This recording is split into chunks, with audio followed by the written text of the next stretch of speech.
Hi girls, എല്ലാവർക്കും നക്ഷത്ര ബ്ലോഗ്സിലേക്ക് സ്വാഗതം. നമ്മൾ ഇന്നൊരു താളിയാണ് ഉണ്ടാക്കാൻ പോകുന്നത്.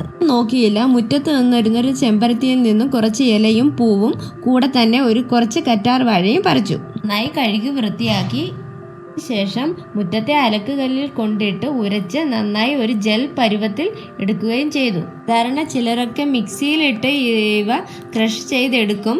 അതിനേക്കാൾ ബെറ്ററാണ് അലക്കുകല്ലിൽ ഇട്ട് നമ്മൾ ജെൽ പരുവത്തിൽ എടുക്കുന്നത്. പിന്നീട് ഒരു തോർത്ത് ഉപയോഗിച്ച് ഇവ നന്നായി ജെൽ മാത്രം മാറ്റിയെടുക്കുന്ന ഒരു പരുവത്തിലേക്ക് മാറ്റുക.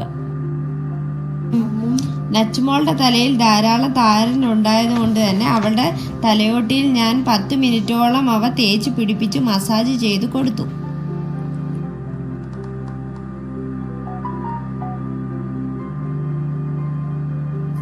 അവളുടെ തലയിൽ ധാരാളം താരനും മുടിപൊഴിച്ചിലും കൂടുതലായിരുന്നു. അതുകൊണ്ടാണ് ഞാൻ ഇങ്ങനെയൊക്കെ ചെയ്യുന്നത്.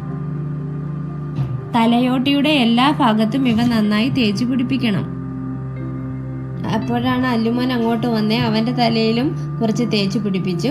ഇഷ്ടമായെങ്കിൽ ലൈക്ക് ചെയ്യണം, ഷെയർ ചെയ്യണം, സബ്സ്ക്രൈബ് ചെയ്യണം, അടുത്തുള്ള ബെൽ ബട്ടൺ അമർത്തണം.